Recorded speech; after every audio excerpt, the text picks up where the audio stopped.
গল্প অতঃপর তুমি। রাইটার ইশরাত জাহান সুপ্তি। গল্পের ৩তম অংশ। এমন জর্জর হয়ে আছো কেন? কিছু বলবে? না। অভ্র মাথা নিচু করতেই আমি আবার বললাম, বলবো। কি? আমি কাচুমাচু হয়ে উত্তর দিলাম, বাথরুমে যাব। এই মোমবাতি নিয়ে যাও। আপনিও চলুন না। কি? আমি তোমার সাথে বাথরুমে যাব? না, আপনি শুধু বাইরে দাঁড়িয়ে থাকবেন তাহলেই হবে। অভ্র মৃদু হেসে বলল, চলো। সিঁড়ির মুখে আসতেই আমি একটু হোঁচট খেলাম। অভ্র সিঁড়ি উপর থেকে পেছনে ঘুরে কিছুক্ষণ তাকিয়ে থেকে বলল, হাত ধরো। আমি কিছুক্ষণ থেমে থেকে হাত বাড়িয়ে দিলাম। তিনি হাত ধরে আমাকে নিয়ে সিঁড়ি বেয়ে উঠতে লাগলেন। রুমে এসে বাথরুমের সামনে দাঁড়িয়ে বললেন, মোমবাতিটা নিয়ে যাও। আপনার তো তাহলে অন্ধকারে থাকা লাগবে। তিনি একটা দুষ্ট হাসি দিয়ে খ্যাপানোর সুরে বললেন, অসুবিধা নেই।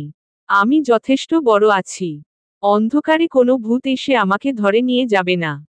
হ্যাঁ, তবে ছোট ছোট বাচ্চাদের একা বাথরুমে গেলে সাবধানে থাকা উচিত। বলা তো যায় না যদি এসে পড়ল। আমি তার দিকে তাকিয়ে চোখ রাঙানি দিয়ে তার হাত থেকে মোমবাতি নিলাম।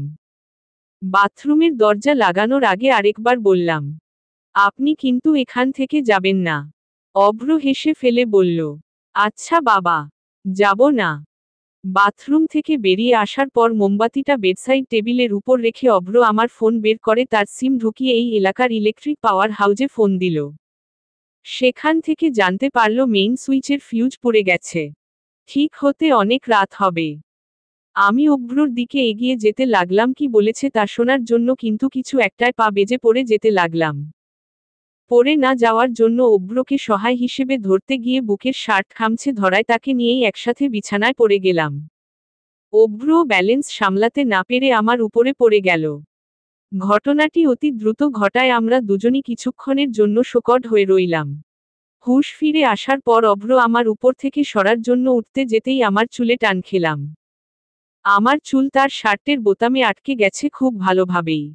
অভ্র আমাকে ধরে উঠিয়ে বসিয়ে খুব সন্তর্পণে চুলগুলো ছাড়িয়ে দিল। ছাড়িয়ে দেওয়ার সময়টুকুতে দুজনেই খুব বিব্রত বোধ করছিলাম। মোমবাতি আলোতে সবকিছু স্পষ্ট ছিল না, তাই চুল ছাড়াতে সময় লাগলো। দুজনেই হাঁপিয়ে উঠলাম। রুমের মধ্যে ভাবসা গরম লাগছে, তাই মোমবাতি নিয়ে দুজনে বারান্দা চলে আসলাম। রাতের তারা ভরা আকাশের নিচে দেয়ালে পিঠ ঠেকিয়ে হেলান দিয়ে দুজনে নিচে বসে পড়লাম। সামনে মোমবাতি। আকাশের চাঁদের দিকে তাকিয়ে অভ্র বলল, আজকে আকাশে অনেক তারা উঠেছে, দেখেছ অরু? হুম। কিছুক্ষণ একধ্যানে আকাশের দিকে তাকিয়ে অভ্র বলে উঠল, আচ্ছা অরু, তুমি কখনো শুটিং স্টার দেখেছ? না তো।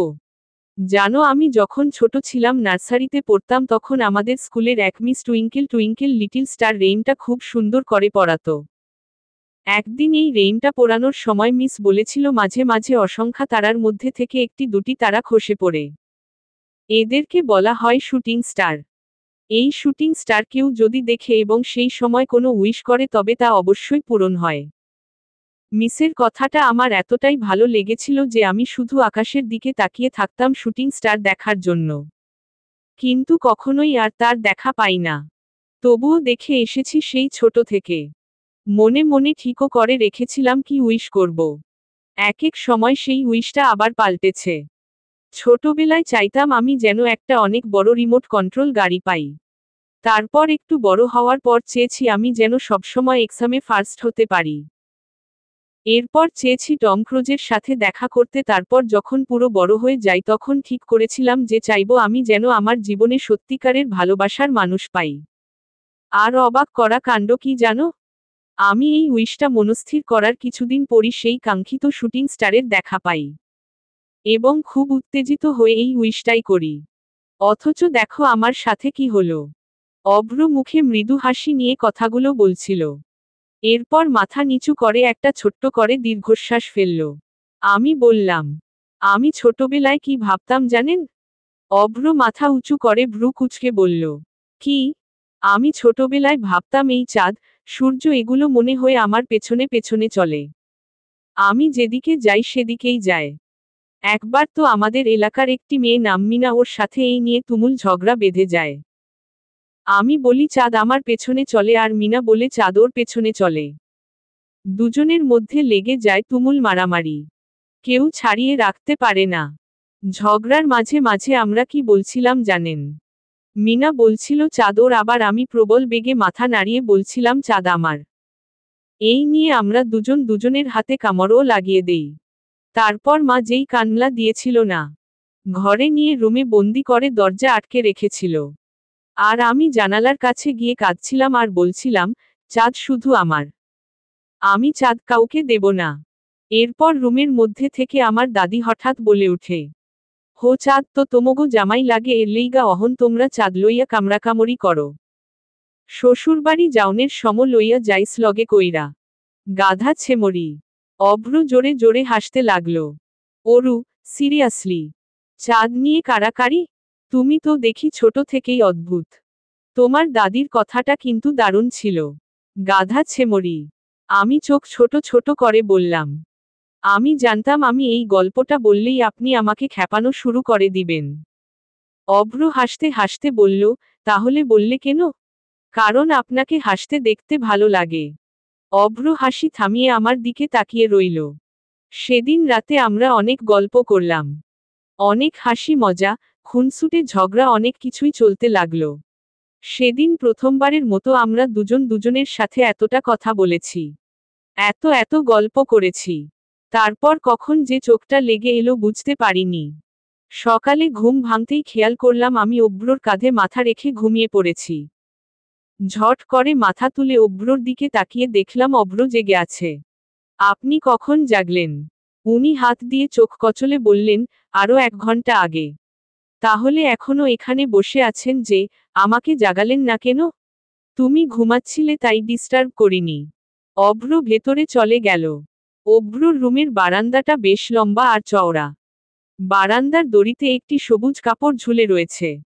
এই কাপড়টার জন্যই আমাদের চোখে সকালের সূর্যের আলো এসে পড়েনি।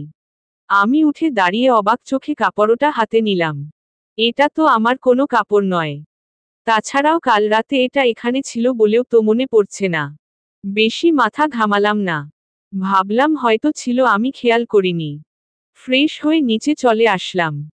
অভ্রর বাবা মা চলে এসেছে, এমনকি চম্পাও। এতটা বেলা করে উঠলাম বলে খারাপ লাগছে। রান্নাঘরে গিয়ে দেখলাম চম্পা সবজি কাটছে আর অভ্রর মা চা বানাচ্ছে। সকাল বেলা চা না খেলে আমার ঝিমুনি কাটে না। অভ্রর মা চা বানাচ্ছে এখন, আমি তো তাকে মুখের উপর বলতে পারি না আমাকেও 1 কাপ দিন। তাই দাঁড়িয়ে দাঁড়িয়ে চম্পার সবজি কাটা দেখতে লাগলাম।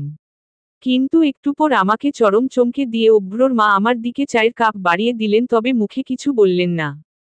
আমিও চুপ করে চায়ের কাপ নিয়ে রান্নাঘর থেকে বেরিয়ে গেলাম। রান্নাঘর থেকে বেরোতেই শুনতে পেলাম অভ্রর মা চম্পাকে জিজ্ঞাসা করছেন, চম্পা, যে খালাম্মা, ওই মেয়েটা কেমন রে? কোন মাইয়া? ওই যে ওই মেয়েটা। ও, অরু আফামনির কথা কন? হে তো অনেক ভালো। কি সুন্দর ঠান্ডা কইরা কথা কয়। হাসি খুশি থাকে। অরু আফামনির মতন মাইয়া হয় না খালাম্মা। আমি তো কই হের বড় বোন পালাইয়া যাওনে আমগো অভ্র ভাইজানের ভাগ্য খুলছে। ওই কটকটা মাইয়ার জায়গায় এখন কত ভালা একটা মাইয়া পাইছে। হয়েছে এখন কাজ কর। আমি তো কাজই করতা ছিলাম। আপনিই তো আমারে জিগাইলেন। তুই কথা বড্ড বেশি বলিস। অভ্রর মা হঠাৎ আমার কথা চম্পার থেকে কেন জিজ্ঞাসা করছিলেন। রুমে বসে বসে এই কথাই ভাবছিলাম। আজ শুক্রবার। আমার ভার্সিটি বন্ধ। কিন্তু অভ্রর অফিস তো আর বন্ধ না, তাই তিনি অফিসে চলে গেলেন। তবে শুক্রবার তিনি আর বাবা অফিস থেকে তাড়াতাড়ি ফিরে আসেন। একটু পর চম্পা এসে আমাকে জানালো অভ্রর মা আমাকে তার রুমে ডাকছেন। আমার গলা শুকিয়ে কাঠ হয়ে গেল।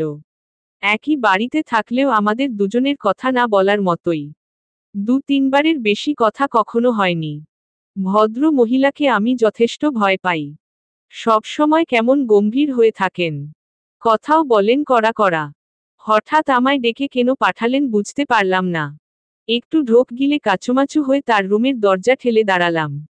তিনি একদৃষ্টিতে সামনের দিকে মুখ করে তাকিয়ে আছেন। এখন তার মনোযোগ নেওয়ার জন্য অ্যান্টি না মা ডাকবো এ নিয়ে আমি খুব কনফিউশনে পড়ে গেলাম। উনি যেহেতু আমাকে ছেলের বউ হিসেবে বেশি একটা পছন্দ করেন না, তাই অ্যান্টি বলে ডাকাটাই ঠিক মনে করলাম। আস্তে আস্তে ডেকে বলে উঠলাম, অ্যান্টি আসবো? হ্যাঁ আসো। দরজাটা ভিড়িয়ে দিও। আমি তার বেডের পাশে গিয়ে দাঁড়াতেই তিনি বললেন, অ্যান্টি কি? শাশুড়িকে যে মা বলে ডাকতে হয় জানো না? মা বলে ডাকবে, বুঝেছ? আমি ঘাড় নাড়িয়ে বোঝালাম, বুঝেছি। তোমার আজকে ভার্সিটি নেই? আজ তো শুক্রবার। ও। আমি মাথা ঈষৎ নিচু করে তার করা প্রশ্নের জবাব দিয়ে যাচ্ছি। তিনি আজ আমার সাথে এত কথা কেন বলছেন বুঝতে পারছি না। রান্না করতে পারো?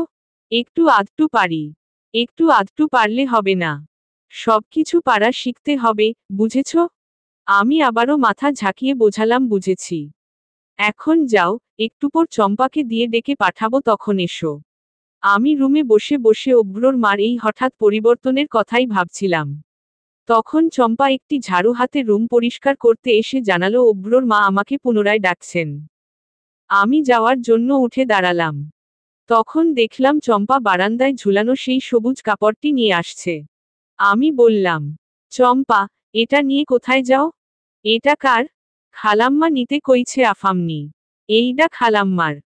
চম্পা কাপড়টা হাতে নিয়ে রুম থেকে বের হয়ে গেল, আর আমি ঠায় দাঁড়িয়ে সকাল থেকে হওয়া ঘটনা আর দুইয়ের সাথে দুই মিলিয়ে যা বুঝতে পারলাম তা হলো, অভ্রর মা খুব সকালে বাড়ি ফিরে এই রুমে এসেছিল অভ্রর খোঁজে। তারপর বারান্দায় আমাদের ঘুমন্ত অবস্থায় দেখে সূর্যের আলোর থেকে আমাদের ঘুমকে বাঁচাতে তার হাতের কাপড়টি চোখের সামনে মেলে দিয়ে গেছেন। সমস্ত কিছু বুঝতে পেরে আমি লজ্জায় ধপ করে সোফায় বসে পড়লাম।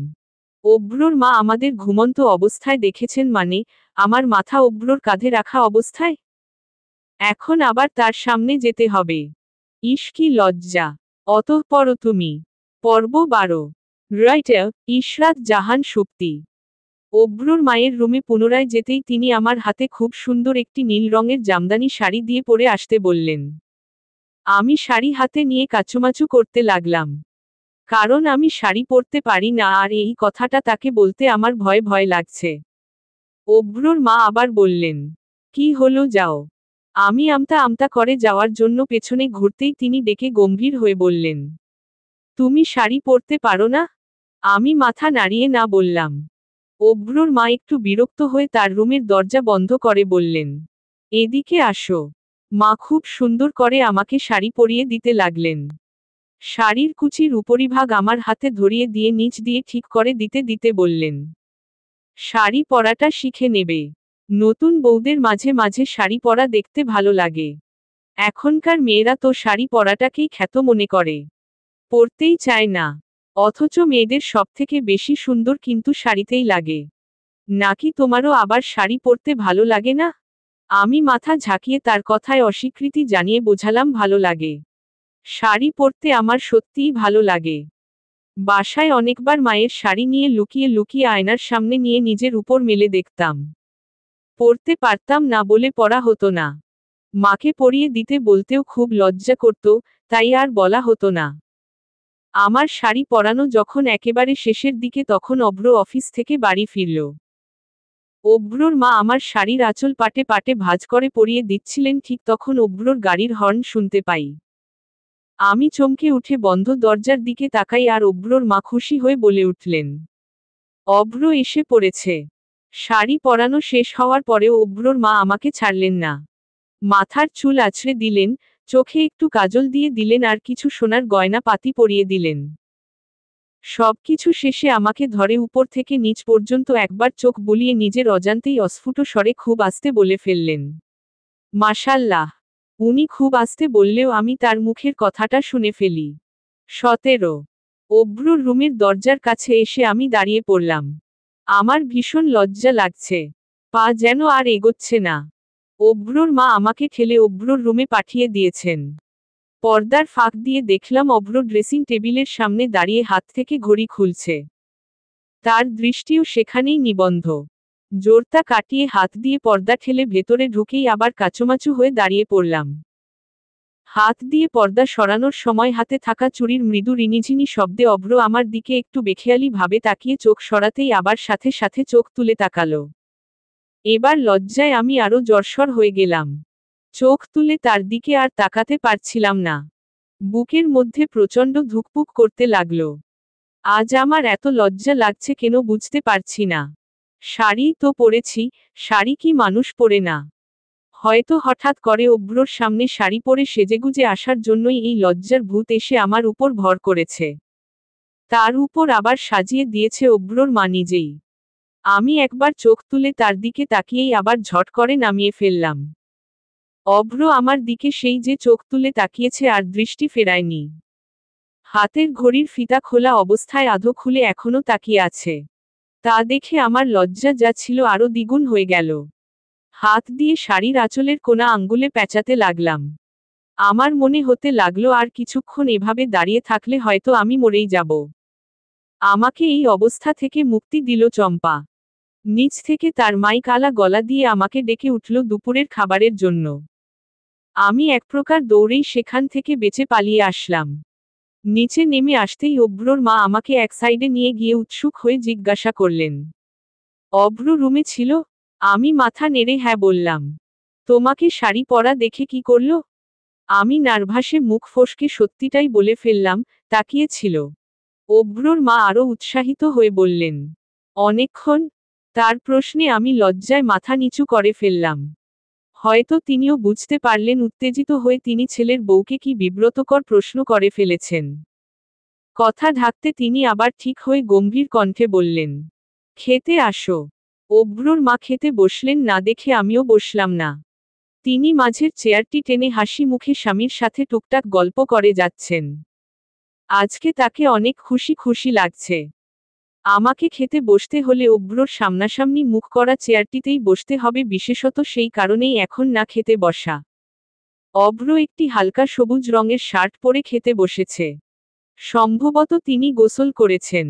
তার সামনের চুলগুলো হালকা হালকা ভেজা।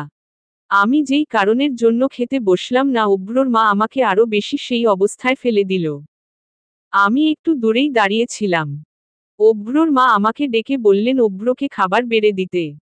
অভ্রর পাশে গিয়ে দাঁড়াতেই অভ্র আর চোখে একবার আমার দিকে তাকিয়ে আবার টেবিলের দিকে চোখ নিয়ে বলল, আমি নিয়ে খেতে পারবো। তুমি গিয়ে খেতে বসো। না, আমি পরে খাবো। আমি যতবারই বাসনপত্রের চামচ ধরে অভ্রকে খাবার বেড়ে দিচ্ছিলাম ততবারই আমার হাতের চুরির জন্য অনবরত মৃদু রিনরিনে শব্দ হতে লাগলো। এই শব্দের জন্যই হয়তো অভ্রর চোখও বারবার আমার হাতের দিকে পড়ছে। আমি উনাকে ঝাল মাংস বেড়ে দিতে গেলাম। 2 পিস দিতেই তিনি আর দিতে না করলেন। কিন্তু শাশুড়ি মার ইশারা অনুযায়ী আমি আবারও তাকে দিতেই লাগলাম। তাড়াহুড়োয় তিনি আমাকে থামাতে ঝট করে আমার হাত ধরে ফেললেন। হাত ধরে থতমত খেয়ে তিনি আমার দিকে তাকালেন। আমিও স্ট্যাচু হয়ে গিয়ে তার দিকে তাকালাম। অভ্র থতমত ভাব সামলিয়ে আমার হাত ছেড়ে দিল। বিকেল বেলায় আরিশা আপু আর দুলাভাই এ বাড়িতে বেড়াতে আসলেন। তুতুল নাকি খুব জেদ করছিল নানু বাড়ি আসার জন্য। তুতুল এসেই আমার কোলে উঠে পড়ল। আমি একটি চকলেট নিয়ে এসে তুতুলের হাতে দিলাম। তুতুল আমার কোল থেকে আর নামতেই চাইছে না। আরিশা আপু এসে তুতুলকে আমার কোল থেকে নামিয়ে বলল, তুতুল বাবা, নানু বাড়ি এসে মামানির কোলে বসে থাকলেই হবে। যাও নানা ভাইয়ের সাথে দেখা করে এসো। তুতুল চলে গেলে আরিশা আপু আমার মুখ ধরে বললেন, বাহ, অরু তোমাকে দেখতে তো আজ খুব সুন্দর লাগছে। আমি লজ্জা পেয়ে মুচকি হেসে মাথা নিচু করলাম। আরিশা আপু বলতে লাগলেন, জানো অরু, অভ্র শাড়ি পরা খুব পছন্দ করে। আগে আমি যখন কলেজে থাকতে মাঝে মধ্যে শাড়ি পরতাম তখন ছোট্ট অভ্র এসে আমার শাড়ির কুচি ঠিক করে দিত। দাঁড়িয়ে দাঁড়িয়ে শুধু দেখত। আর আমাকে প্রতিদিনই বলতো আপা শাড়ি পরো, শাড়ি পরো। ছোটবেলা থেকেই পাগল একটা। যেটা ভালো লাগবে সেটা লাগবেই। দুলাভাই আমাদের মাঝে এসে বললেন, কি অবস্থা অরু? আমাদের শালা সাহেবকে পেয়ে তো আমাদের কথা বলেই গেছো। আমি হেসে বললাম, কোথায় দুলাভাই? আপনারাই তো আমাদের কথা ভুলে গেছেন। কতদিন পর এবার আসলেন। আমরা আসিনি তো কি, তোমরা তো আমাদের বাসায় যেতে পারতে। অভ্র সোফায় বসে তুতুলকে কোলে নিয়ে ওর হাতের একটি পিস্তল নিয়ে খেলছিল আর চুপচাপ মনোযোগ দিয়ে আমাদের কথাই শুনছিল। দুলাভাই একবার অভ্রর দিকে তাকিয়ে গলা উঁচু করে বললেন, না, এতে তো তোমার দোষ না। আমার শালা সাহেব না নিয়ে গেলে তুমি যাবে কিভাবে? এই অভ্র, এদিকে আয়। অভ্র দুলাভাইয়ের কথা অনুযায়ী কাছে এসে দাঁড়াতেই দুলাভাই অভ্রর হাত ধরে টেনে এনে আমার সামনে দাঁড়া করিয়ে বললেন, বল, অরুকে নিয়ে আমাদের বাসায় এখনো কেন যাসনি? অভ্র আমার দিকে একবার তাকিয়ে বলল, দুলাভাই ব্যস্ত থাকি। চুপ। আমার সাথে ব্যস্তগিরি দেখাস। কবে নিবি বল। নিব একদিন। সেই একদিনটা যেন তাড়াতাড়ি হয়। অরু, তুমি আমার ছেলেটার উপর কি জাদু করেছ কে জানে। সারাদিন শুধু মামানি মামানি করে। আমি তো ভয় আছি এই জাদুটা আবার আমার শালা সাহেবের উপর না হয়ে যায়। তুতুল তো তবুও ছোট সবার সামনে চেঁচামেচি করে মামানির কাছে থাকার কথা বলতে পারে।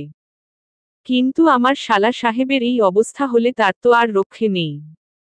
দুলাভাই তার স্বভাব মতো মজা করে অট্ট হাসিতে ফেটে পড়লেন। আর এখানে আমি আর অভ্র আবারও অস্বস্তিকর অবস্থায় পড়ে বিব্রত হয়ে পড়লাম।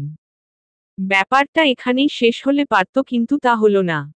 আমাদের নিয়ে হাসাহাসি আর ঠাট্টা মজার পর আরিশা আপু আর দুলাভাই সরে পড়ল।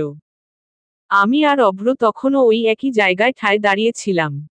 আমি সেখান থেকে সরে পড়ার জন্য পা আগাতে যাব ঠিক তখনই তুতুল কোথা থেকে এসে আমাকে পেছনে থেকে একটা ধাক্কা দিয়ে অভ্রর গায়ে ফেলে দেয়। আমরা দুজনই ব্যালেন্স সামলাতে সামলাতে কোনো মতে পড়ে যাওয়া থেকে বেঁচে যাই। কি একটা অবস্থা, ভাবা যায়। অতঃপর তুমি। পর্ব 13।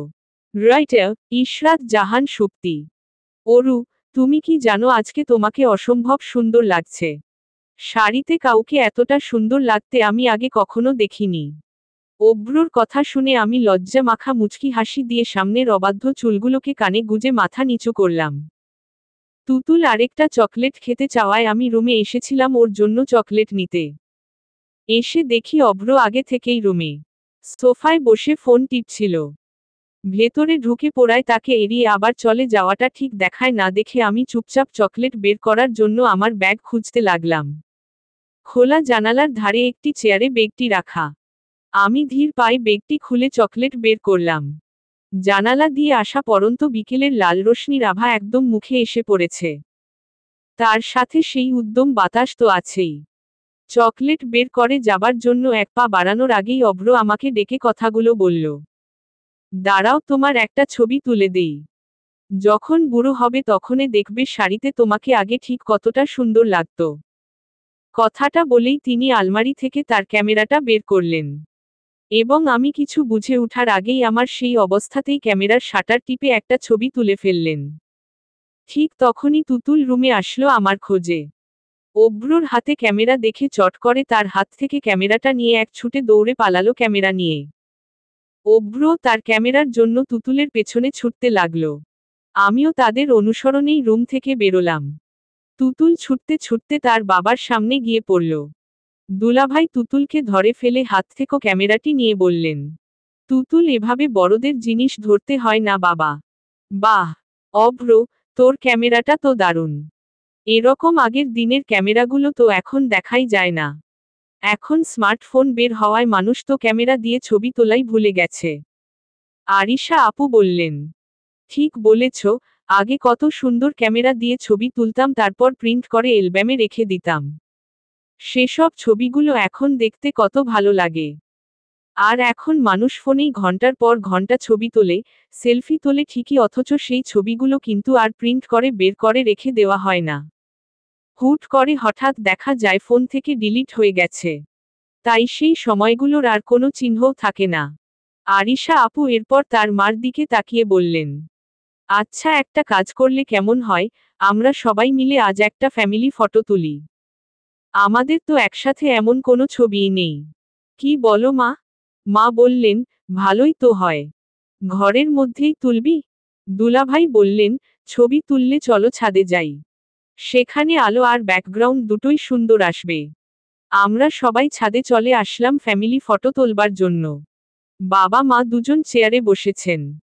তাদের ডান দিকে আরিশা আপু আর দুলাভাই তুতুলকে কোলে নিয়ে দাঁড়িয়েছে আর বাম সাইডে দাঁড়িয়েছি আমি আর অভ্র। মফিজ ভাইকে ডেকে আনা হয়েছে ছবি তুলে দেওয়ার জন্য। কিন্তু মফিজ ভাই একটা ছবিও ভালো মতো তুলতে পারছেন না। সবাই একসাথে রেডি হতে না হতেই বাটনে চাপ দিয়ে দিচ্ছেন। যার ফলে একজনের চোখ বন্ধ আসছে আরেকজনের মুখ হা হয়ে আছে এমন ছবি উঠছে। অভ্রর মা একদফা বকা দিয়ে ফেলল মফিজ ভাইকে। কারণ তার সবকটা ছবিতেই চোখ বন্ধ এসেছে। তিনি তা দেখে রেগেমেগে বললেন, হতচ্ছাড়া, আমাকে কি সবার কাছে অন্ধ হিসেবে দেখাতে চাস? ভালো করে তোলো, না হলে তোর চাকরি আউট। এই অবস্থা দেখে দুলাভাই নিজে এসে প্রথমে ক্যামেরা চোখের কাছে ধরে সবার পজিশন ঠিক আছে কি না দেখলেন।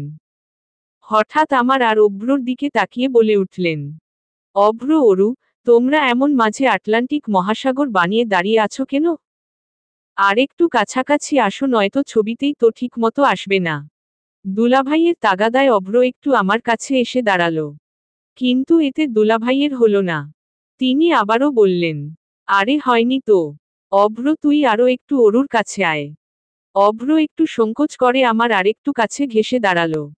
দুলাভাই পুনরায় ক্যামেরাটি চোখের সামনে ধরে বললেন, না, কেমন যেন মানাচ্ছে না, কি যেন খালি খালি লাগছে। অভ্র, তুই একটা কাজ কর, অরুর কাঁধে হাত রাখো। দুলাভাইয়ের কথা শুনেই আমরা দুজন লজ্জা পেয়ে অপ্রস্তুত হয়ে পড়লাম।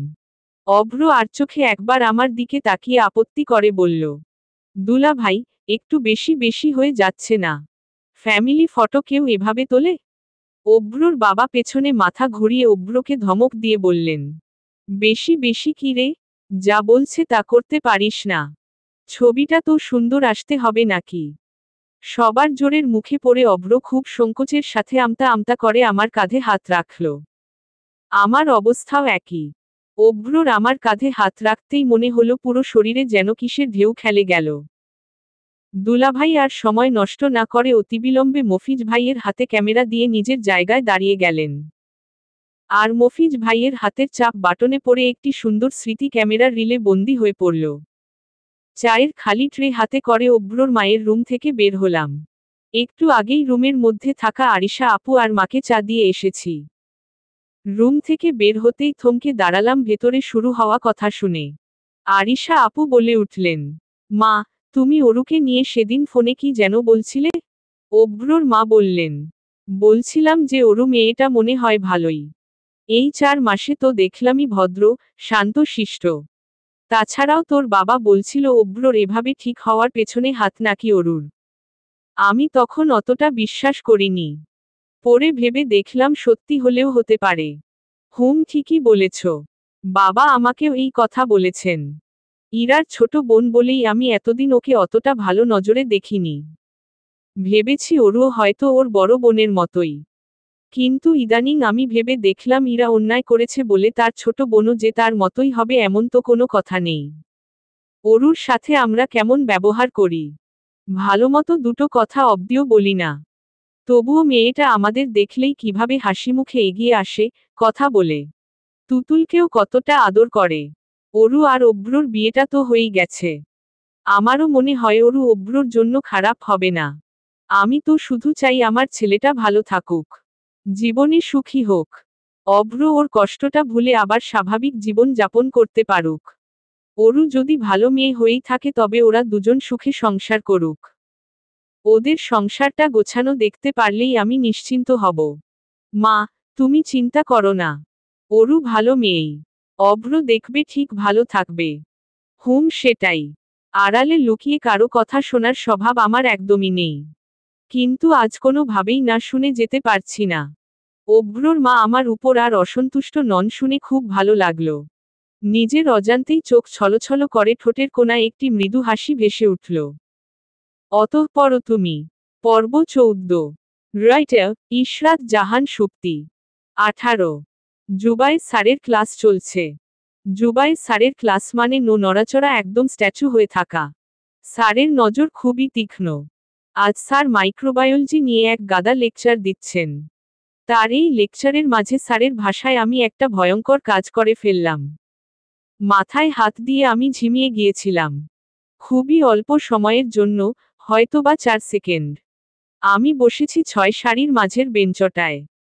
স্যার যেখানে দাঁড়িয়েছে সেখান থেকে কোনো সাধারণ মানুষের এটা খেয়াল হওয়া সম্ভব না। কিন্তু আমার মতে স্যার কোনো সাধারণ মানুষ না। তার চোখ ঈগলের চেয়েও তীক্ষ্ণ। তার নজরে কোনো কিছুই এড়ায় না। আমার ধারণাকে মিথ্যা প্রমাণিত না হতে দিয়ে স্যার ডেকে উঠলেন, মিস হলুদ। স্যারের এই আরেকটা অভ্যাস। ক্লাস চলাকালীন কাউকে ডাকতে হলে তিনি বেশিরভাগই তার জামার রং ধরে ডাকেন। আজ আমার গায়ে একটা হলুদ রঙের সুতি সেলোয়ার কামিজ আছে। আমি ভয়ের মধ্যেও একটা খুবই ছোট্ট স্বস্তির নিঃশ্বাস ফেললাম। কারণ হলুদ কামিজটির সাথে পরা সাদা ওড়নার বর্ডারে ছাই রঙের কাজ করা। ভাগ্যিস স্যার আমাকে মিস ছাই বলে ডেকে ওঠেননি। নয়তো ভার্সিটির যেই অবস্থা, হঠাৎ করে একটা উদ্ভট নাম কারো জন্য পুরো ভার্সিটি লাইফ জুড়ে স্থায়ী হতে সময় লাগে না। কে বলতে পারে, কাল হয়তো স্যারের মুখে মিস ছাই নাম শুনে সবাই অট্টহাসিতে ফেটে পড়ে পরদিন থেকে সবাই মিস ছাই বলেই ডাকত। মা, একটা বালিশ এনে দিব। পুরো ক্লাসে হাসির রোল পড়ে গেল। আমি ঢোক গিলে কাচুমাচু করে দাঁড়িয়ে রইলাম। আজকে আমি গেছি। স্যার যেমন মানুষ তাতে এই অদ্ভুত কথার প্রতিউত্তরে যে চুপ করে থাকবো তাও হবে না। যাই বলুক জবাব দিতে হবে। তাই আমাকেও দিতে হলো। না স্যার। স্যার খুব নরম গলায় বললেন। কেন? লাগবে না স্যার। অবশ্যই লাগবে। বালিশ ছাড়া ঘুমাতে কি শান্তি লাগে? সবকিছুরই একটা সঠিক দিক আছে না? আমি একটা কাজ করি, ডিপার্টমেন্টে গিয়ে দেখি কোনো বালিশ জোগাড় করতে পারি কিনা। তোমার এখন ঘুমানোটা অবশ্যই প্রয়োজন। মাইক্রোবায়োলজি ক্লাসের এত গুরুত্বপূর্ণ একটা টপিকে যে ঝিমুতে পারে তার নিশ্চয়ই এই মুহূর্তে ঘুমের ভয়াবহ সমস্যাই হয়েছে। পৃথিবী এদিক থেকে সেদিকে উল্টে যাক, তোমাকে তো এই মুহূর্তে ঘুমুতেই হবে, তাই না? সবাই আবারও জোরে হেসে উঠল। আমি মাথা নিচু করে বললাম, সরি স্যার। আহা, শরীর কি আছে? ঘুম আসাটা কি খারাপ নাকি? ঘুম ছাড়া মানুষ বাঁচে? যাও তুমি এখন বাসায় গিয়ে ঘুমিয়ে থাকো। যাও। আমি আবারও স্যারকে সরি বললাম। কিন্তু স্যার কোনো উত্তর না দিয়ে সামনে ঘুরে বোর্ডে পড়া বুঝাতে লাগলেন। যেন আমার কথা এই মুহূর্তে তিনি শুনতেই পাচ্ছেন না। আমি বুঝে গেলাম আর কিছু বলে লাভ নেই। ব্যাগটা কাঁধে নিয়ে আস্তে করে ক্লাস থেকে বের হয়ে আসলাম। মেজাজটাই পুরো বিগড়ে গেল। কিভাবে ক্লাস থেকে বের হতে হলো? বিগড়ে যাওয়া মেজাজকে আবার ঠিক করার জন্য কিছু পছন্দনীয় কাজ করা বাঞ্ছনীয়। তাই আমি সোজা ফুচকার স্টলে চলে আসলাম। ব্যাগটা পাশে ধপ করে রেখে এক প্লেট ফুচকা অর্ডার করলাম। ফুচকার প্লেট থেকে প্রথম ফুচকাটি হাত দিয়ে মুখে পুরতেই মেজাজ, মন সব ভালো হয়ে গেল। আবারও ফুচকা। পেছনে ঘুরে দেখলাম একটা কালো রঙের শার্ট গায়ে অভ্র দাঁড়িয়ে আছে। তাকে দেখে কৌতূহলে আমার ভ্রু কুঁচকে গেল। কিছু বলতে পারলাম না কারণ আমার মুখে এখনো ফুচকা ভরা। অভ্র আমার পাশের চেয়ার থেকে ব্যাগ তুলে আমার কোলে দিয়ে চেয়ারটিতে বসতে বসতে বলল, এত ফুচকা যে তুমি খেতে পারো। আমি অবাক ভাবটা কাটিয়ে ওঠার আগেই তিনি বললেন, এই সময় তো তোমার ক্লাসে থাকার কথা। তুমি এখানে কি করছো? আমি একটা ঢোক গিলে নিলাম। এখন তাকে সত্যিটা বললে নিশ্চয়ই এ নিয়ে আবার আমাকে খেপানো শুরু করে দিবে। আজ স্যার ক্লাসে আসেনি। জোবায়ের স্যার আসবে না ক্লাসে? অসম্ভব। আমি অবাক হয়ে বললাম, আপনি কি করে জানলেন এখন আমার জোবায়ের স্যারের ক্লাস? তোমার কখন কোন কার ক্লাস সবই আমার জানা আছে। এখন কথা না ঘুরিয়ে বলো এখানে কি করছো? ক্লাস অ্যাটেন্ড করনি? আমি মুখটা কাদো কাদো করে বললাম, করেছিলাম, বের করে দিয়েছে। কেন? আমি একটু ঝিমিয়ে গিয়েছিলাম ক্লাসে। তোমার সাহসের প্রশংসা করতে হয়, জোবায়ের স্যারের ক্লাসে কিনা তোমার ঘুম পেয়ে যায়। আমি বুঝে গেলাম এখন নিশ্চয়ই তিনি আমাকে পোচানো শুরু করে দিবেন। তাকে আর সেই সুযোগ না দিয়ে বললাম, এত অবাক হবার কিছু নেই। জোবায়ের স্যারের কাছে সবাই বকা খায়। এটা নতুন কিছু নয়। আপনি যখন ছিলেন আপনি মনে হয় খাননি? জি না ম্যাডাম। স্যার নিজে আমাকে নিয়ে এই কথা বলেছিল, আমি একমাত্র ছাত্র যে কিনা জোবায়ের স্যারের কাছে কখনো বকা খায়নি। জোবায়ের স্যার আমাকে অনেক ভালো জানতো। আর নিজের প্রশংসা করতে হবে না। এখন বলুন আপনি এখানে কেন? তোমাকে একটা জিনিস দিতে এসেছি। আমি দ্বিতীয় ফুচকাটা মুখে দিয়ে বললাম, কি? তিনি আমার কথার কোনো জবাব না দিয়ে আমার দিকে আমারই ফোন বাড়িয়ে দিয়ে বললেন, নাও রুনাকে ফোন করো। আমি তৃতীয় ফুচকাটি মুখে দিয়ে ভ্রু কুঁচকে বললাম, কোন রুনা? তোমার বেস্ট ফ্রেন্ড। তার কথা শুনে আমার বিষম উঠে গেল। অভ্র একটা পানির বোতলের ছিপি খুলে আমার হাতে দিয়ে বলল, দেখো বিষম উঠে গেল। সাবধানে খাও। তার হাত থেকে পানির বোতলটি নিয়ে আমি তার থেকে মুখ আড়াল করে ঘাবড়ে গিয়ে পানি খেয়ে নিলাম।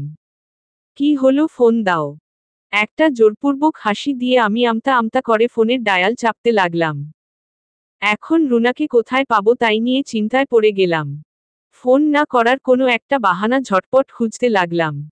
হঠাৎ ফোন দিব কেন? কি বলবো? বলবে যে তোমার স্বামীরও যোগ্যতা আছে তার স্ত্রীর দায়িত্ব নেওয়ার। যোগ্যতাটা অন্য কারোর চাইতে বরং একটু বেশি আছে। অভ্র আহমেদের স্ত্রীকে তার হাত খরচের জন্য অন্য কারোর কাছে হাত পাততে হয় না। কথাগুলো বলে উনি তার মানিব্যাগ থেকে একটা ক্রেডিট কার্ড বের করে আমার হাতে দিয়ে বললেন, এটা তোমার। যত ইচ্ছা তত খরচ করবে। আনলিমিটেড। বুঝেছ? এটা তোমার স্বামীরই উপার্জনের। তার কথা শুনে আমি হতভম্ব হয়ে গেলাম। উনি আবারও তাগাদা দিতে লাগলেন রুনাকে ফোন দেওয়ার জন্য। আমি বললাম, আমার ফোনে ব্যালেন্স নেই। ও এই কথা। আমার ফোন দিয়ে দাও। নাম্বার বলো আমি ফোন দিয়ে দিচ্ছি। ফোনের ডায়ালের উপর হাত রেখে নাম্বারের আশায় উনি আমার মুখের দিকে তাকিয়ে রইলেন। আমি ভ্যাবাচ্যাকা খেয়ে উনার দিকে অপলক ভাবে তাকিয়ে আছি। নাম্বার নিয়ে আমতা আমতা করতে লাগলাম। কি বলবো কিছুই বুঝতে পারছি না। কিছুক্ষণ এভাবেই চলার পর উনি হঠাৎ জোরে জোরে হেসে উঠলেন। হাসতে হাসতে বললেন, কি হলো নাম্বার বলতে পারছো না? একটা কাজ করে কাল্পনিক রুনার মতো একটা কাল্পনিক নাম্বারও বানিয়ে ফেলো। তার কথা শুনে আমি থতমত খেয়ে উঠলাম। এই রে, উনি সব ধরে ফেলল না তো? একটা ফ্যাকাশে হাসি মুখে টেনে বললাম, মানে? মানে আবার কি? যেভাবে সেদিন লোন এজেন্সির কলকে কাজে লাগিয়েছিলে সেভাবেই আজকেও না হয় তাকেই ফোন করে দাও। তার কথা শুনে আমি চোখের পলক ফেলতেও ভুলে গেছি। উনি আমার দিকে একটু ঝুঁকে এসে বললেন, ম্যাম, আমাকে দেখে কি আপনার বোকা মনে হয়? আমি একটা ঢোক গিলে চোখ বড় বড় করে তাকিয়ে রইলাম। অভ্র চেয়ারে হেলান দিয়ে আবারও হাসতে লাগল। এবার আমি মুখ ফুলিয়ে তার দিকে তাকিয়ে রইলাম। অরু, তুমি কি ভেবেছিলে? আমি বুঝতে পারিনি তোমার চালাকি? বুঝেছেন, ভালো করেছেন। এবার এই ক্রেডিট কার্ড ধরুন। আমি তো এমনিই বলছিলাম আপনি সত্যি সত্যিই কার্ড বানিয়ে আনতে গেলেন কেন? কারণ তুমি এমনি এমনি বললেও কথাগুলো তো সত্যিই। বাবার বয়স হয়েছে, তার পক্ষে এখন সবকিছু সামলানো আসলেই কষ্টকর। তোমার কথাগুলো শুনে আমিও অনেক ভেবে দেখেছি। সত্যিই তো। ইরা আমাকে ধোঁকা দিয়েছে, তার জন্য আমি আমাকে আর আমার আশেপাশের মানুষকে কেন কষ্ট দেব? আমি কেন স্বাভাবিকভাবে থাকব না? যেই কথাটি আমি এতদিন ধরে তাকে বোঝাতে চাইছি তা যে তিনি বুঝতে পেরেছেন তা দেখে আমার ভালো লাগলো। বেশ ভালো লাগলো। এই কথাটাই আপনাকে সবাই বোঝাতে চাইছে। আপনি কাউকে বিশ্বাস করেছেন, এটা আপনার ত্রুটি নয়। যে আপনার বিশ্বাস রাখতে পারেনি সেটা তার অক্ষমতা। যদি কারো কষ্ট পেতেই হয় তবে তা তার পাওয়া উচিত। ভালো থাকাটা আপনি ডিজার্ভ করেন। এই কথাটাই বোঝানোর জন্যই আমি ওই কাজটা করেছি। শুধু একটু বাঁকা পথে। অভ্র মৃদু হেসে উঠল। আমি বললাম, এবার প্লিজ কার্ডটা নিন। আমি এর জন্য এসব করিনি। তুমি কি পাগল? আমি বলেছি তুমি এর জন্য করেছ? আমি এটা দিয়েছি তোমার জন্য, নিজের থেকে। আমি এত টাকা দিয়ে করব? বাবা কি আমাকে কম টাকা দেয় নাকি? বাবা যা দেয় তাই তো শেষ করতে পারি না। বাবা যা দেয় তা তার ইচ্ছা। আর আমি দিচ্ছি কারণ এটা আমার দায়িত্ব। অরু, তোমার সব দায়িত্ব আমি নিয়েছি। তাই তোমার ভরণপোষণের দায়িত্ব আমার। এখন এই নিয়ে আবার তর্ক শুরু করলে কিন্তু বকা খাবে। I am serious. অতঃপর তুমি। পর্ব 15। রাইটার ইশরাত জাহান সুপ্তি। 19। অভ্র একা একা অন্ধকার ছাদে বসে আছে। মুখের সামনে অফিসের একটি মোটা ফাইল। ফোনের টর্চ জেলে ফাইলের উপর আলো ফেলে গভীর মনোযোগে তার চোখ দুটো এখন সেখানেই নিবন্ধ। তাকে খুঁজতে খুঁজতে আমিও ছাদে চলে আসলাম। সত্যি বলতে তাকে না খেপালে আমার এখন একদমই ভালো লাগে না। সারাদিন শুধু সুযোগ খুঁজি কিভাবে তার পেছনে লাগা যায়। আস্তে আস্তে খালি পা টিপে টিপে হেঁটে তার কানের পেছনে থেকে হঠাৎ ভো করে চিৎকার করে উঠলাম। অভ্র স্বাভাবিকভাবেই পেছনে ঘুরে আমার দিকে ভ্রু কুঁচকে তাকালো। তিনি একটুও চমকে উঠল না দেখে আমি একটু মুখ ভার করলাম। চিৎকার করছো কেন? অন্ধকারে বসেও আপনি একটু চমকালেন না কেন? আমি তো আর তোমার মতো ভীতু না। আমি ভীতু? অভ্র আবার ফাইলের দিকে চোখ নিয়ে বলল। ভীতুর থেকেও বেশি। আমি রাগে ঠোঁট ফুলিয়ে বললাম। আমি ভীতুর থেকেও বেশি? অভ্র ভ্রু কুঁচকে ফাইলের দিকে তাকিয়েই বলল, হুম। আমি মোটেও ভীত না। বুঝেছেন? হুম। জানেন আমি ছোটবেলায় একবার কি করেছিলাম? অভ্র আবার বলল, হুম। আমি এবার উনার দিকে তাকিয়ে খেয়াল করে দেখলাম আদতে উনি আমার কোনো কথাই খেয়াল করে শুনছেন না। শুধু হুম হুম করে যাচ্ছেন। আমি আবার বললাম, আমার নাম কি? হুম। আমার মেজাজটাই বিগড়ে গেল। কোথায় এসেছিলাম তার সাথে একটু মজা করতে। কিন্তু ইনি তো আমার কোনো কথাই কান দিয়ে শুনছেন না। তার হাত থেকে ফাইলটা কেড়ে নিলাম। অভ্র ঝট করে উঠে দাঁড়িয়ে বলল, অরু, প্লিজ ফাইলটা দাও। না দিব না। দিতে বলছি কিন্তু। পাবেন না। অভ্র হাত বাড়িয়ে আমার থেকে ফাইল নেওয়ার জন্য উঠে পড়ে লাগল। আমিও সহজে ছাড়ার পাত্রী নই। ফাইলটা বারবার এ হাত থেকে ও হাত করে তাকে জ্বালাতে লাগলাম।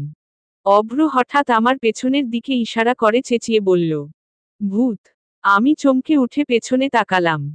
আর অভ্র এই সুযোগে আমার উপরে থাকা ডান হাতটা শক্ত করে ধরে হাত থেকে ফাইলটা নিয়ে নিল।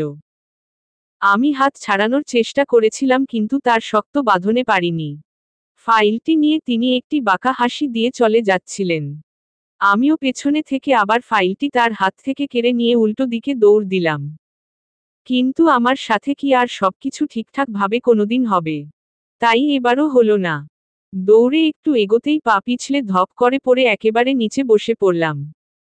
অভ্র ভ্রু যুগল ভাঁজ করে কিছুক্ষণ তাকিয়ে আমার সামনে এসে দাঁড়িয়ে হাত বাড়িয়ে দিল।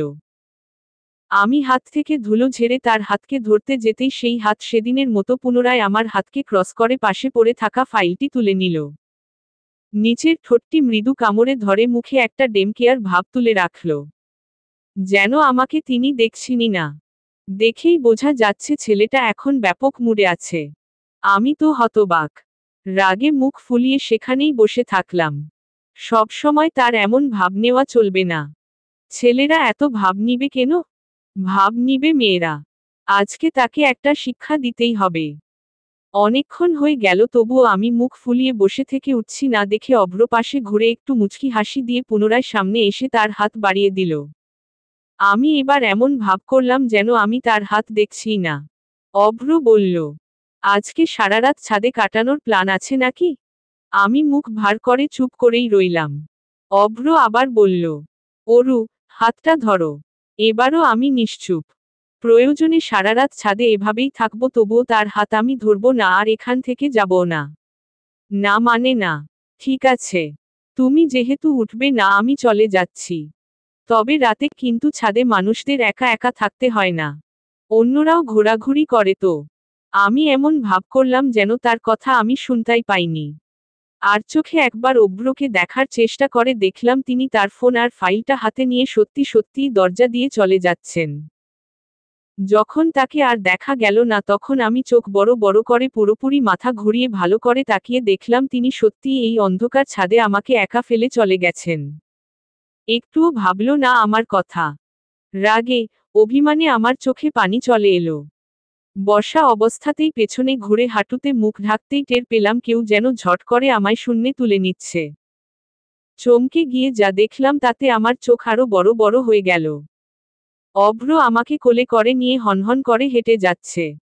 অবাক ভাবটা সামলিয়ে আমি পুনরায় মুখ ফুলিয়ে হাত পা ছোড়াছুড়ি করে বললাম, নামান আমাকে।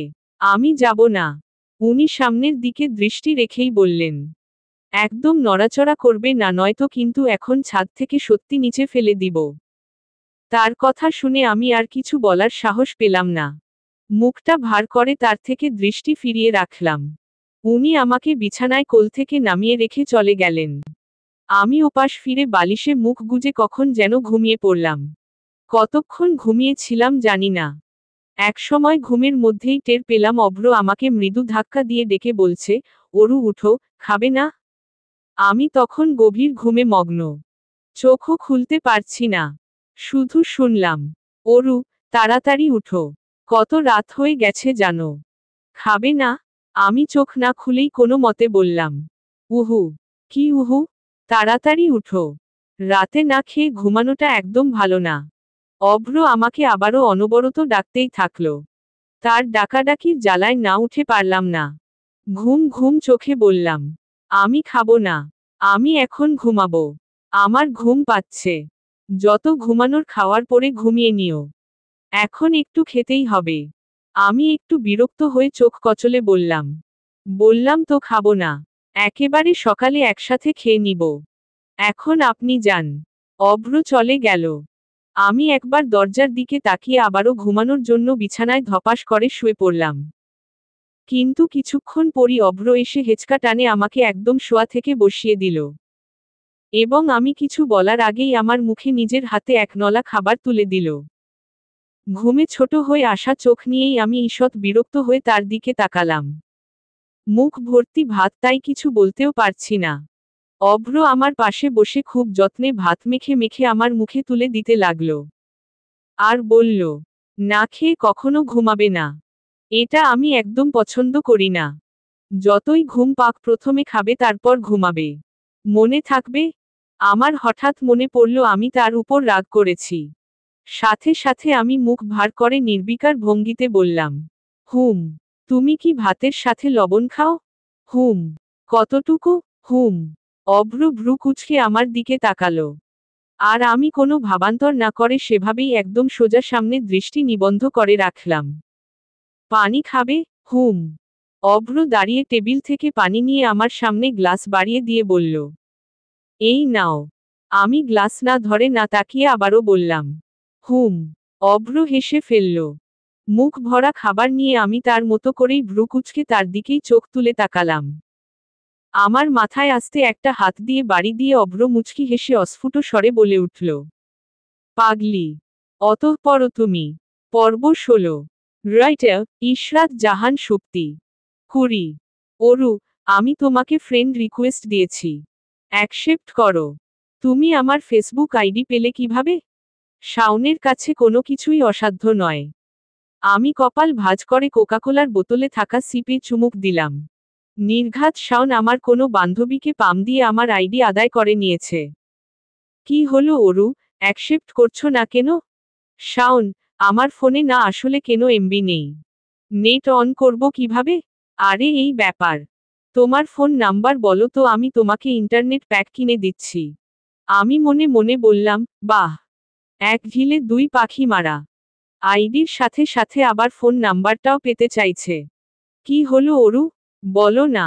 আমার ক্লাস শুরু হয়ে যাচ্ছে।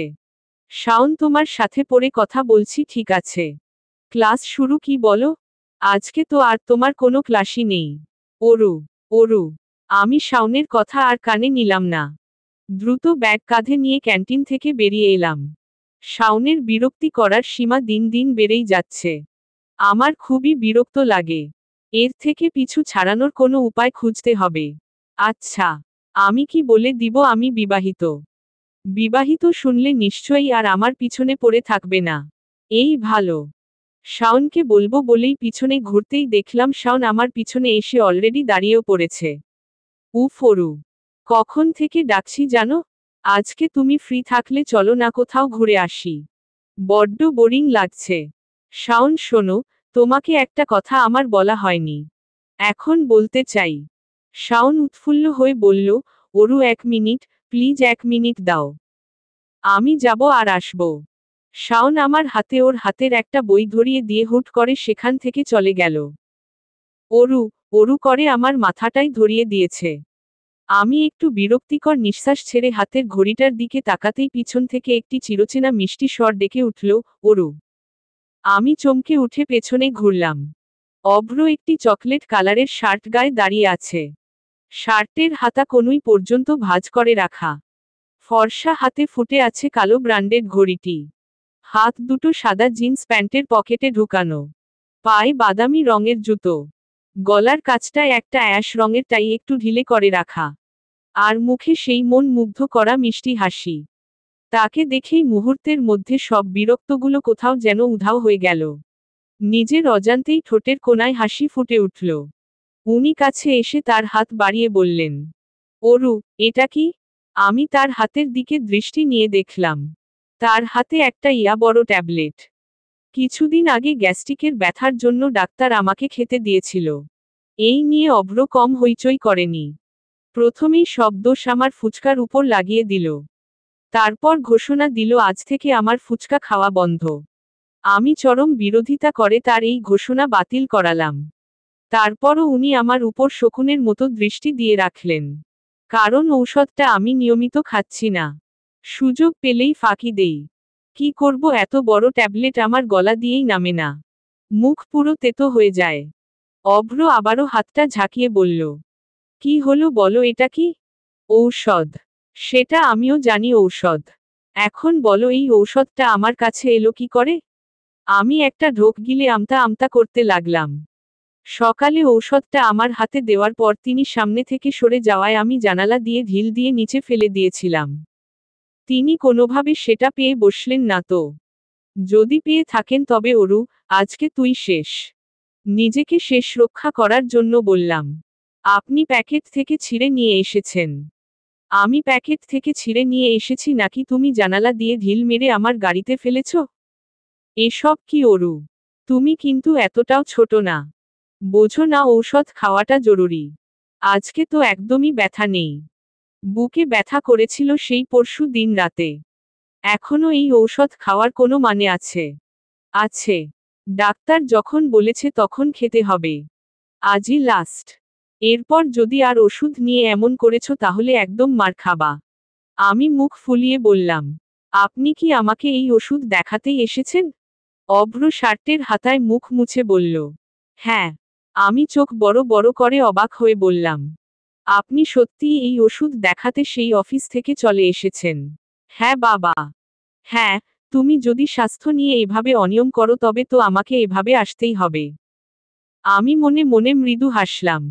উনি আমার এতটা খেয়াল রাখেন কেন?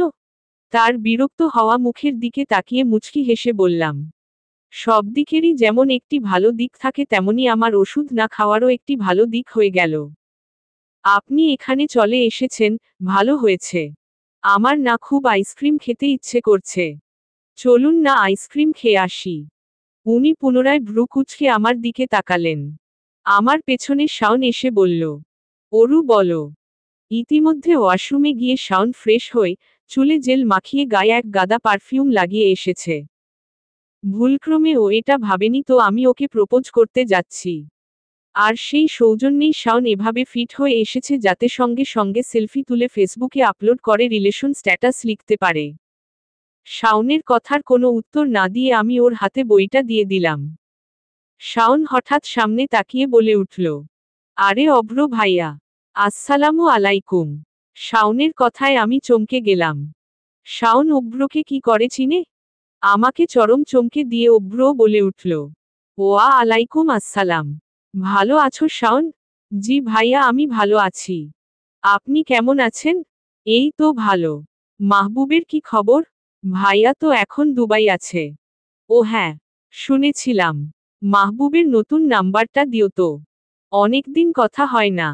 তাদের দুজনের কথায় যা বুঝতে পারলাম শাওনের বড় ভাই অভ্রর বন্ধু। সেই সূত্রেই শাওন অভ্রকে চিনে। অভ্র হঠাৎ শাওনকে জিজ্ঞাসা করল, তোমরা দুজন কি ক্লাসমেট?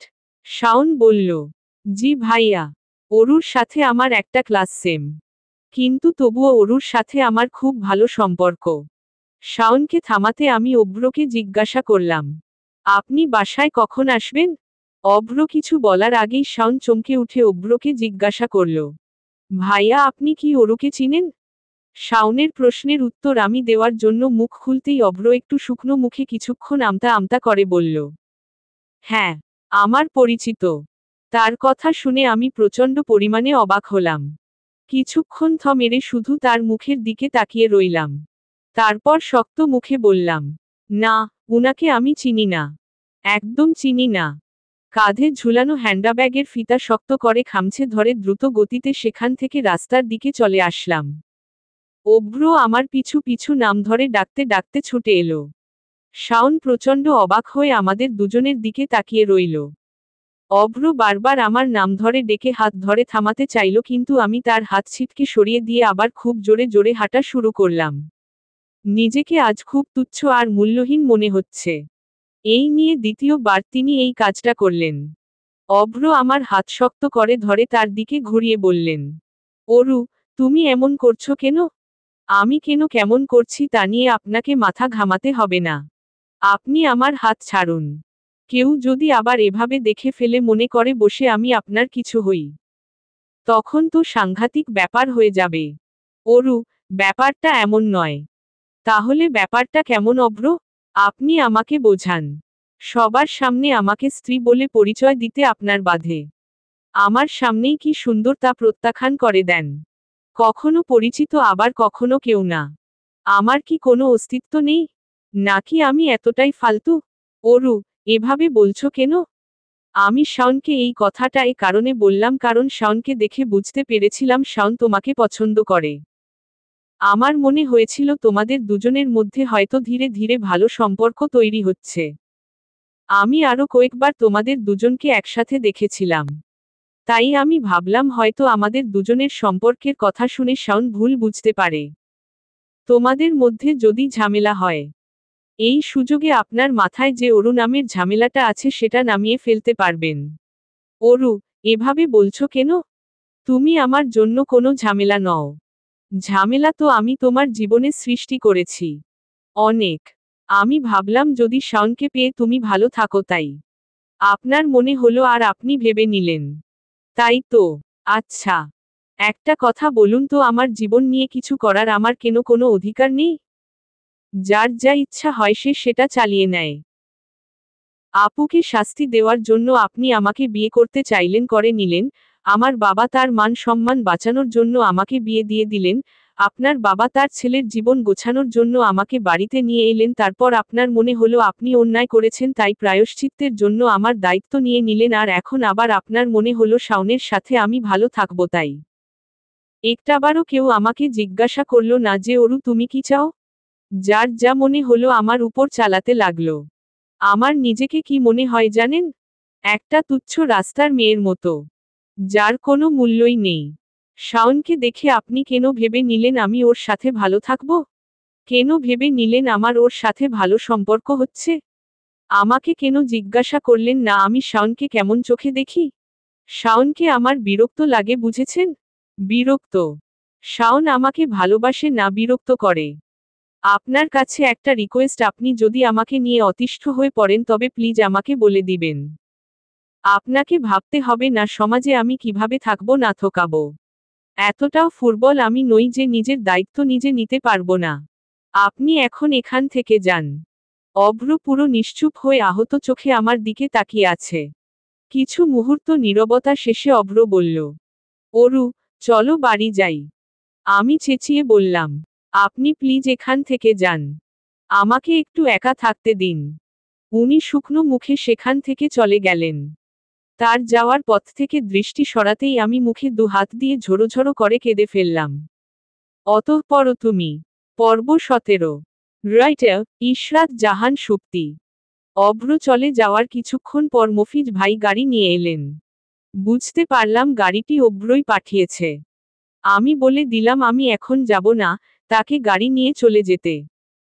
মফিজ ভাই কিছুক্ষণ ফ্যালফ্যাল দৃষ্টিতে আমার দিকে তাকিয়ে থেকে চলে গেলেন। একটি সিএনজি করে আমি আমাদের বাড়িতে চলে আসলাম। অভ্রর বাবাকে ফোন করে জানিয়ে দিলাম বাবা মার কথা মনে পড়ছে তাই আমি এ বাড়ি এসেছি। বাবা আর কিছু বললেন না। বাড়িতে এসে সবার সামনে হাসি খুশিই থাকলাম। কাউকে কিছু বুঝতে দিলাম না। মা যদি একটু আন্দাজ করতে পারে কিছু তবে আর রক্ষে নেই। প্রশ্নের পর প্রশ্ন করে পাগল বানিয়ে ফেলবেন। দুপুরে সবার সাথে বসে একসাথে ভাত খেলাম। বাবা একটি বড় বোয়াল মাছ এনেছিলেন। আমি এসেছি দেখে ভীষণ খুশি হয়েছেন। মাকে বললেন, খুব ভালোমতো রান্না করতে আমার জন্য। দুপুরে খাওয়া দাওয়ার পর রুমে এসে ফোনটা হাতে নিতেই স্ক্রিনে অভ্র নামটা ভেসে উঠে কল বাজতে শুরু করল। আমি ঝটপট সাইলেন্ট করে নিলাম। কল লিস্ট চেক করে দেখলাম এর আগে অনবরত 103 বার কল দিয়েছিলেন। ফোনে পুনরায় উনি কল দিলেন। এখন শুধু ভাইব্রেট হচ্ছে। ফোনটা বালিশের নিচে চাপা দিয়ে আমি মুখ গুজে রইলাম। দরজা ঠেলে মার ভেতরে প্রবেশ করার আওয়াজ পেতেই নিজেকে ঠিক করে মার দিকে ফিরে হেসে বললাম, মা, এসো। অরু, ঘুমিয়ে গিয়েছিলি? না মা ঘুমাইনি। তুমি এখানে বসো তো। মা আমার পাশে বসলেন। মায়ের হাতটা নিজের মুখের কাছে টেনে নিয়ে বললাম, মা এবার আমি অনেকদিন থাকবো কিন্তু তোমাদের কাছে। তা থাকবি। ও বাড়িতে বলে এসেছিস তো? হ্যাঁ, অব্রুর বাবাকে বলে এসেছি। অব্রুর নামটা মুখে নিতেই মুহূর্তের মধ্যে মনটা কেমন যেন বিষণ্ণতায় ভরে গেল। মা বললেন, তোর পরীক্ষা কবে অরু? পরীক্ষার দিনগুলোতে কি আমাদের এখানেই থাকবি? আমার ধ্যান অন্য কোথাও ছিল। বালিশের নিচে অনবরত ভাইব্রেট হওয়া ফোনের দিকে। মায়ের শেষোক্ত কথাটা শুনে আমি চমকে উঠে বললাম, শুধু পরীক্ষার দিনগুলো কেন মা? পরীক্ষার আগ পর্যন্ত আমি এখানেই থাকব। তোর শ্বশুরবাড়ির লোকজন কি এতদিন থাকতে দিবেন? থাকতে দিবে না কেন? আমি থাকব। মা আমার থেকে যাওয়ার এতটা জোর শুনে একটু অবাক হলেন। আমার মাথায় তখন অন্য কথা ঘুরছে। আমি চাইছি অব্রর থেকে যতটুকু সম্ভব দূরে থাকতে। তার সামনে আমার আর এখন পড়তে ইচ্ছে করছে না। তার জীবনে আমি আর বিরক্ত হয়ে থাকতে চাই না। অব্র এই বাড়িতে কখনো আসে না, এই একটাই এখন সহায়। এই মুহূর্তে আর যা কিছুই হোক আমি উনার কাছে ওই বাড়িতে যেতে চাই না। তাই তার জানাশোনার বাইরে থাকতে চাই। তার থেকে দূরে, অনেক দূরে। 21 সারাদিন আমি শুধু ঘুমিয়ে ঘুমিয়েই কাটালাম। কাল ভার্সিটি থেকে এই বাড়ি আসার পর আর ঘর থেকেই বের হইনি। আজ ভার্সিটিও যাইনি। ফোন বন্ধ করে রেখে দিয়েছি। কিচ্ছু ভালো লাগছে না। ইচ্ছে করছে কিছু সময়ের জন্য নিজেকে এই বাস্তব পৃথিবী থেকে বিচ্ছিন্ন করে রাখি। চেনা জানা কেউ থাকবে না। অচেনা মানুষদের ভিড়ে শুধু আমি একা থাকব। যেখানে কেউ কারো দিকে কৌতূহল রাখবে না। রাস্তার মাঝে দাঁড়িয়ে চিৎকার করে কাঁদলেও কেউ অদ্ভুতভাবে তাকিয়ে থাকবে না। চোখের পানি আড়াল করার জন্য বাথরুমের আশ্রয় নিতে হবে না। কান্নার শব্দ ঢেকে রাখবার জন্য পানির কল ছেড়ে রাখতে হবে না। যেখানে কান্না পেলে কাঁদতে পারবো, হাসতে চাইলে হাসতে পারবো। নিজের সাথে জোরে জোরে কথা বলতে পারবো। ভাবতে হবে না কেউ দেখে ফেললো না তো, কেউ কিছু মনে করলো না তো। সবার থাকবে একক নিজস্ব পৃথিবী। অন্যের জীবন নিয়ে দখলদারি করার এত সময় কই? কিন্তু এমনটা কি আদৌ সম্ভব? যাই হয়ে যাক আমাকে এখানেই থাকতে হবে। এখানে কষ্ট আছে, দুঃখ আছে, বিরক্তি আছে। কিছুটা সময় নিজেকে একান্তভাবে দিতে চাইলেও দিতে পারবো না। বিরক্ত মুখে কাকের কাকা ডাক শুনতে হবে, রাস্তায় চলতে থাকা কানে তবদা লাগানোর মতো গাড়িগুলোর হর্ন শুনতে হবে, রান্নাঘর থেকে টুম্পার ক্যাচ ক্যাচ করা গলার আওয়াজ শুনতে হবে। রুমের দরজা বন্ধ করে দুদণ্ড একটু একা থাকতে পারবো না। মা সন্দেহের চোখে তাকানো শুরু করে দিবে। এখানে কষ্ট পেলেও হাসতে হবে। কান্না পেলেও চেপে রাখতে হবে।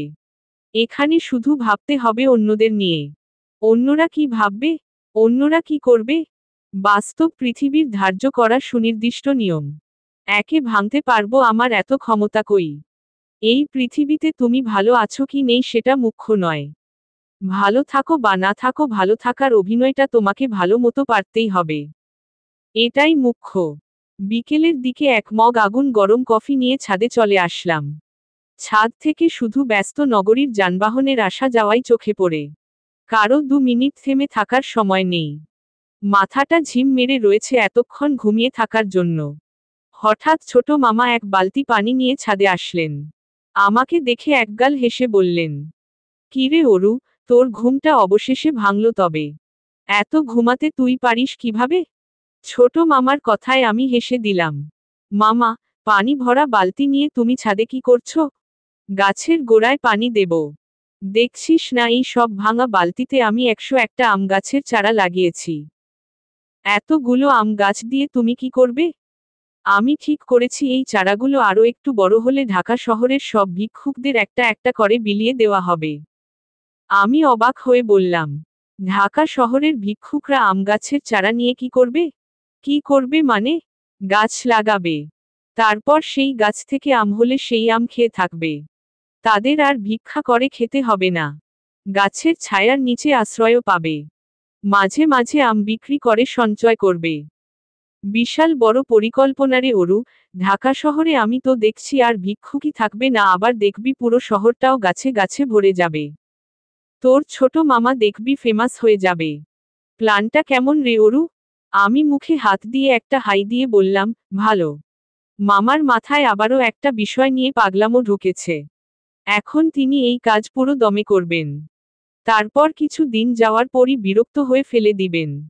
এইবার 2 বছর পর বিদেশ থেকে ফিরে মামা আবার এই নতুন পাগলামো শুরু করলেন।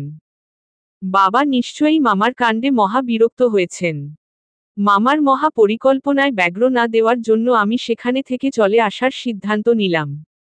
মামা হঠাৎ পেছনে থেকে ডেকে উঠে বললেন, জানিস অরু, দুবাইতে একজন এস্ট্রোলজারের সাথে সাক্ষাৎ হয়েছে। তিনি মানুষের দাম্পত্য জীবন নিয়ে ভবিষ্যৎ বাণী দেন। দুবাইয়ের সব ইয়াং মেয়েরা বিয়ে করার আগে তার থেকে ভবিষ্যৎ বাণী শুনেই বিয়ে করেন।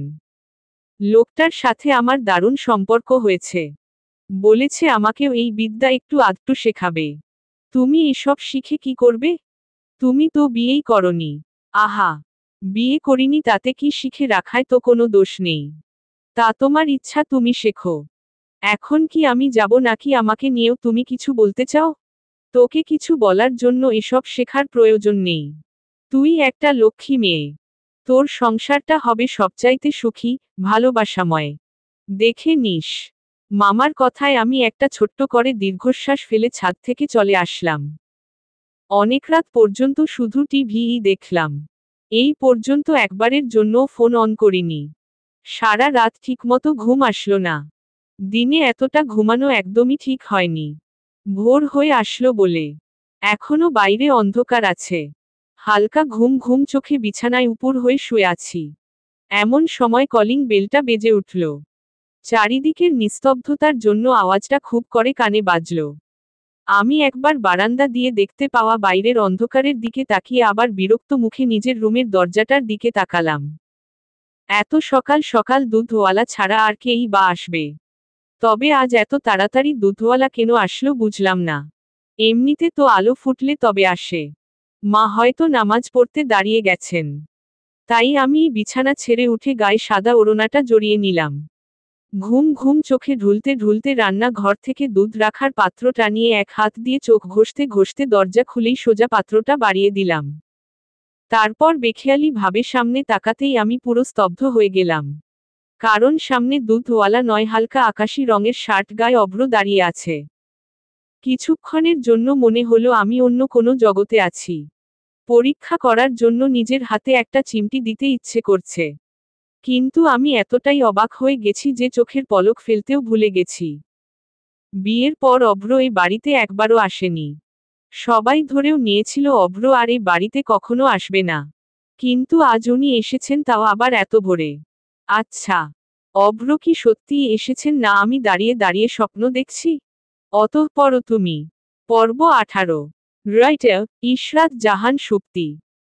অনেকক্ষণ পর্যন্ত বাকশূন্য হয়ে, চোখের পলক না ফেলে অভ্রর সামনে হাতের পাত্রটি বাড়িয়ে রাখায় অভ্র ভ্রু কুঁচকে আমার দিকে তাকালো। আর তখনই মা এসে পেছনে থেকে বলে উঠল, আরে বাবা তুমি। অরু, অভ্রকে এভাবে বাইরে দাঁড়া করিয়ে রেখেছিস কেন? মায়ের কথায় আমার হুঁশ ফিরল। মায়ের পেছনে দাঁড়িয়ে নিজেকে তার দৃষ্টি থেকে আড়াল করবার একটা ব্যর্থ চেষ্টা করলাম। অভ্র বলল, আসসালামু আলাইকুম মা। মা বলল, ওয়ালাইকুম আসসালাম বাবা। তুমি ভালো আছো? জি মা, ভালো আছি। আপনি ভালো আছেন? হ্যাঁ ভালো। তুমি ভেতরে আসো। উনি ভেতরে প্রবেশ করলেন। অভ্রকে এভাবে এত ভোরে আসতে দেখে মা প্রচণ্ড অবাক হয়েছেন ঠিকই, কিন্তু অভ্রর এ বাড়িতে আসার খুশিতে মার মুখ থেকে অবাক ভাবটা ছাপিয়ে শুধু খুশিটাই দেখা যাচ্ছে। মা ভেতরে গিয়ে বাবাকে ডেকে নিয়ে আসলেন। পেছনে পেছনে মামাও চলে আসলো। সকাল সকাল বাড়িতে একটা হট্টগোল শুরু হয়ে গেল। সবাই অভ্রকে নিয়ে ব্যস্ত হয়ে পড়ল। বাবা মা অসম্ভব খুশি হয়েছে অভ্রকে পেয়ে। পারলে যেন মাথায় তুলে রাখে। বাবা তাড়াতাড়ি বাজার করতে বেরিয়ে পড়লেন আর মা রান্নাঘরে ব্যস্ত হয়ে পড়লেন অভ্রর জন্য নাস্তা বানাতে। আমি তখন থেকেই দূরে গুটিসুটি মেরে দাঁড়িয়ে সবার কাণ্ড দেখে যাচ্ছি। এখান থেকে নড়তে পারছি না শুধু মায়ের জন্য। এখন পর্যন্ত তার সাথে আমার কোনো কথা হয়নি। শুধু এক দুবার চোখে চোখ পড়ে গেছে। যতবারই পড়েছে আমি দ্রুত দৃষ্টি সরিয়ে ফেলেছি। অভ্র এখন সোফায় বসে ছোট মামার সাথে কথা বলছে আর মাঝে মাঝে আর চোখে আমার দিকে তাকাচ্ছে। ছোট মামার জন্যই অভ্র এখনো আমার সাথে কোনো কথা বলতে পারছে না। মামা বসে বসে অভ্রর সামনে বকবক করেই যাচ্ছে। ছোট মামা গভীর আগ্রহের সাথে অভ্রকে তার ঢাকা শহরের ভিক্ষুকদের আম গাছের চারা বিলানোর প্ল্যানটা শোনাতে লাগল। অভ্রকে দেখে মনে হচ্ছে উনিও খুব মনোযোগ দিয়ে মামার কথা শুনছেন। বলো তো অভ্র, ব্যাপারটা বেশ জমজমাট হবে না? অভ্র বলল, দারুণ হবে মামা। এরকম প্রজেক্ট আজ অবধি কেউ হাতে নেয়নি।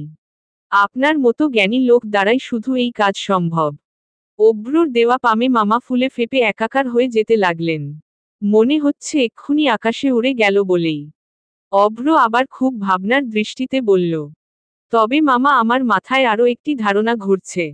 মামা প্রচণ্ড আগ্রহ নিয়ে জানতে চাইল, কি? দেখুন মামা, আমের পরিবর্তে যদি কাঁঠাল চারা দেওয়া হয় তবে ব্যাপারটা আরও বেশি লাভবান হবে। আমে শুধুমাত্র একটি বিচি থাকে। তার মানে একজন ভিক্ষুক একটি আম খেয়ে শুধু একটিই আম গাছের চারা পাবে। এদিক থেকে একটা কাঁঠালে হিসাব করুন তো কতগুলো বিচি থাকে। একজন ভিক্ষুক একটি কাঁঠাল খেয়ে মোট কতগুলো চারা হাতে পাবে। মামা কিছুক্ষণ গভীর মনোযোগের সাথে অভ্রর কথা শুনে খুশিতে আপ্লুত হয়ে হাতে একটা জোরে বাড়ি দিয়ে বললেন, এক্সিলেন্ট আইডিয়া অভ্র, তোমার মাথায় বুদ্ধি আছে। কি দারুণ একটা আইডিয়া দিলে। আমি একটা কাজ করি, এক্ষুনি একটা খাতা কলম এনে এই আইডিয়াটা লিখে রাখি। মামা উৎফুল্ল হয়ে চলে যেতেই অভ্র বুকে হাত দিয়ে একটা স্বস্তির নিঃশ্বাস ফেলে একটু মুচকি হাসলেন। মামাকে কি সুন্দর বোকা বানিয়ে মাথায় আরও একটা পাগলামো ঢুকিয়ে দিলেন। আমি শুধু দাঁড়িয়ে দাঁড়িয়ে দেখলাম। অভ্র উঠে দাঁড়ালো। তার সম্মুখ থেকে সরে আসার জন্য পেছনে ঘুরতেই উনি ডেকে উঠলেন, অরু। আমি থমকে গেলাম। উনি বললেন, তোমার ফোন বন্ধ কেন? আমি কতবার ফোন দিয়েছি। অন করার প্রয়োজন মনে করিনি, তাই করিনি। তুমি কি এখনো আমার উপর রেগে আছো? রাগ করার জন্য অধিকার লাগে। আপনার উপর রাগ করার আমি কে? অরু। অভ্র আরও কিছু বলতে চাইছিল, কিন্তু হঠাৎ বাবা বাজার থেকে এসে পড়ায় চুপ হয়ে গেল। আমিও এই সুযোগে সেখান থেকে সরে আসতে চাইলাম। মা রান্নাঘর থেকে এসে অভ্রকে চা দিয়ে জিজ্ঞাসা করল, বাবা, এত সকাল সকাল হঠাৎ তুমি এলে, সব ঠিক আছে তো? অভ্র বলল, জি মা, সব ঠিক আছে। আমি অরুকে নিতে এসেছি। উনার কথা শুনে আমি থমকে দাঁড়ালাম। মা বলল, আর কটা দিন এখানে থাক না। না মা, এখন আমার সাথে যাক, পরে না হয় আরেক সময় এসে থাকবে। মা আর কোনো জোর করল না। অভ্র আমাকে নিতে এসেছে শুনে বরং মা খুশিই হয়েছেন। মনে যেই খুঁতোটা ছিল আমাদের মধ্যে ঝামেলা হলো কিনা তা দূর হয়েছে। রুমে অন্যমনস্ক হয়ে বসে আছি, এমন সময় মা খুন্তি হাতে তড়িঘড়ি করে এসে বলল, কিরে অরু, তোর কি কোনো আক্কেল জ্ঞান নেই? জামাই ওখানে একা বসে আছে আর তুই এখানে কি করছিস? আর একটা ভালো জামা পরতে পারছিস না? কি একটা একরঙা পুরো সাদা রঙের সিলোয়ার কামিজ পরে রয়েছিস। কেন মা, এই জামাটায় কি খারাপ? আমাকে দেখতে কি খারাপ লাগছে? খারাপ লাগবে কেন? আমার মেয়েটা যা পরে তাতেই মানায়। রান্নাঘর থেকে প্রেসার কুকারের সিটি বেজে উঠায় মা জলদি রান্নাঘরে চলে গেলেন। মা যাওয়ার কিছুক্ষণ পরই অভ্র আমার রুমে আসলো। উনাকে দেখে আমি বিছানা ছেড়ে উল্টো দিকে মুখ করে দাঁড়ালাম। কিচ্ছু বললাম না, একদম চুপ করে রইলাম। উনিও নিশ্চুপ হয়ে আছেন। দুজনের মধ্যে কিছুক্ষণ নীরবতা শেষে অভ্র বলে উঠল, কিছু বলবে না? 9টার আগে আপনাকে অফিস যেতে হয়, তাই নাস্তা করে চলে যাবেন। তুমি যাবে না? তার প্রশ্নের উত্তরে আমি মুখ শক্ত করে চুপ করে রইলাম।